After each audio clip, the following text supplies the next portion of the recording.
The coffee mug shattered against the tile floor. Hot liquid splashing like a sudden confession. Damn it. Penelope. I can't keep pretending this isn't happening, Felicity whispered. Her voice cracking under the weight of unspoken years. Her hand trembled as she reached for the broom. But I caught it midair. Our fingers brushing in that electric way that made my heart stutter. In the dim glow of our Seattle apartment kitchen, rain pattering against the window like hesitant applause, I felt the line blur, the one between caregiver and something more forbidden.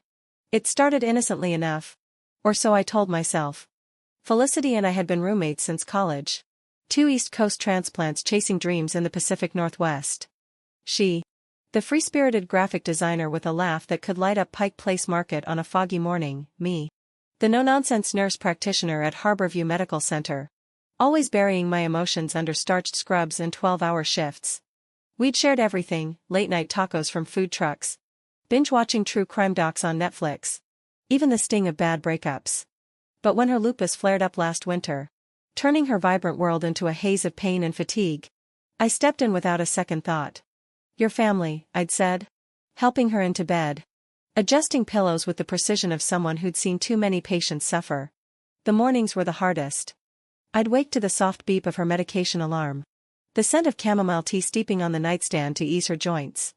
Felicity's eyes, those deep green pools, would flutter open, and she'd manage a weak smile.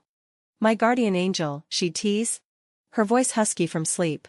I'd laugh it off. But inside, a warmth spread that had nothing to do with the heater kicking on.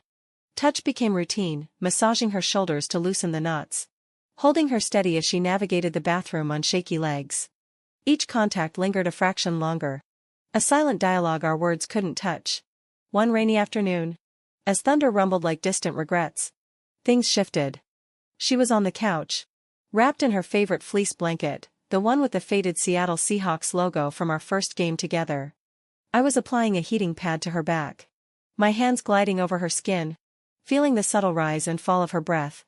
Pen, she sighed, turning her head slightly, her cheek brushing my wrist. The air thickened with the smell of lavender oil and unspoken tension.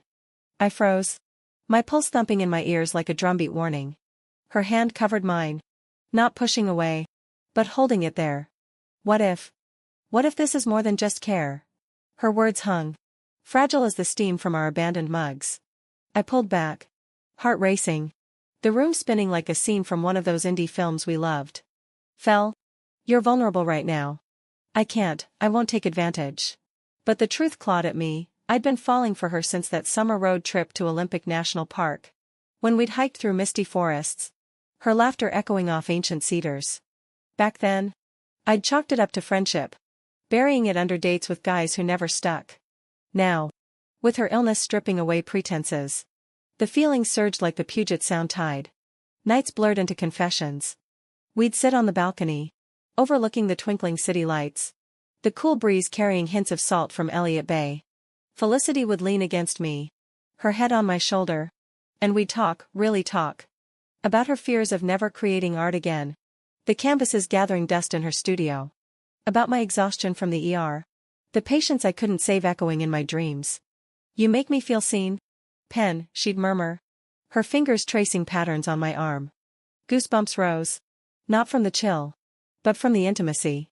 One evening, as fireworks from a distant festival popped like suppressed desires, she kissed my cheek. Soft, lingering. My breath hitched, a gasp escaping before I could stop it. The line nearly crossed that stormy Friday. Her flare-up hit hard, fever spiked. Joints screamed. I called in sick. Spent the day by her side, wiping sweat from her brow with a cool cloth that smelled faintly of her jasmine shampoo. As evening fell, shadows lengthening across the hardwood floors, she pulled me close. Hold me, please, she begged, voice raw. I slid into bed beside her, our bodies fitting like puzzle pieces long separated. Her heart beat against mine, a frantic rhythm syncing with the rain's tattoo on the roof. Lips inches apart, the air charged with possibility. I could taste the salt of her tears, feel the heat of her skin. I love you, she whispered, and time stopped. But I hesitated, pulled back with a shuddering exhale. Fel, this could ruin us. The words tasted like ash. What if it was the illness talking? What if I was just a crutch in her pain? I fled to the kitchen, gripping the counter until my knuckles whitened.